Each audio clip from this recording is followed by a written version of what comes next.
The Guangzhou Auto Show is currently underway in China, and once again, it has shown the world how far the China EV industry is ahead. Here are some of the highlights that you may have missed, but before we start, don't forget to give us a like and a subscribe.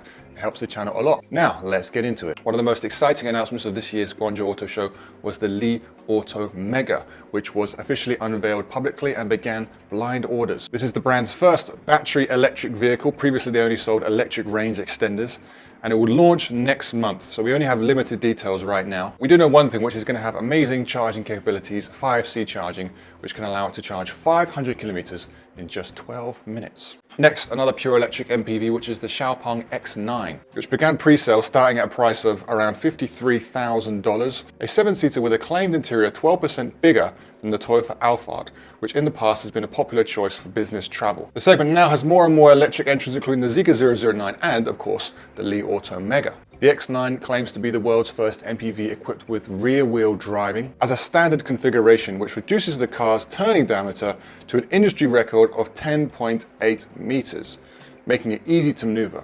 So you get all the benefits of an MPV without any of the inconvenience of the huge size. Moving on to Zeekr, a young, exciting electric brand from the Geely Group. They began pre-orders of their Zeekr 007, the brand's first sedan, which could be a big hit in China, cheaper than the 001 at a more accessible price, with pre-orders starting at around $31,000. To add to this, it has an acceleration of up to 0 to 100 kilometers an hour in just 2.84 seconds, and it claims to be the fastest mass production sedan on the market. At the front, we have an interesting design choice, which is 1,700 high-intensity lamp beads powered by 75 automotive chips, which enables the car's headlights to display a dazzling customized lighting sequence with an animation which is very wide. I assume the only reason for this is so you can be very rude to the person driving in front of you too slow down the fast lane. Otherwise, I've no idea what this is for. An 800-volt battery system offers a driving range of up to 870 kilometers on a full charge and can travel another 610 kilometers on just 50 minutes of extra charge. Design-wise, it looks very nice. I see they got some inspiration from Lucid Air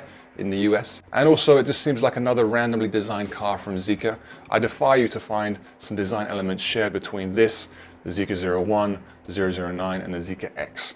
Because for me, they just seem like 4 random cars that could have been released by any brand. Also, in a display yellow, it was shown at the Guangzhou Auto Show. It could even be passed off as a new Lotus, in my opinion. Towards the high end of things, we are now seeing this trend, which is to release super high performance versions of production cars. We saw it with the Zeekr 01 when they launched their FR, which in turn was following the Tesla Plaid models. At Guangzhou, we had the Hi-Fi A, based on the Hi-Fi Z, which, while the Hi-Fi Z is a very fast car already, the Hi-Fi A takes us to the next level with an extreme body kit and extreme performance to match. I don't really understand this trend because a lot of these production cars already have hypercar levels of performance. I've been out to drive some of these EVs and they're quite ridiculous as standard, so to have these as high performance versions, and I think is a little bit dangerous and a little bit irresponsible. A couple more brief mentions. We saw the C10 from Leap Motor, which is their first global product for the global market following their deal made with Stellantis. We saw the Aito M9, which has been selling very well within China, which is a slightly more premium product. Last but not least, we had the BYD Sealion 07, which is just essentially a crossover version of their Seal. What do you think of the Guangzhou Auto Show releases? Make sure you leave us a comment in the section below. I've been Toby. Give us a like, give us a subscribe, and I'll see you next time on the China EV Show.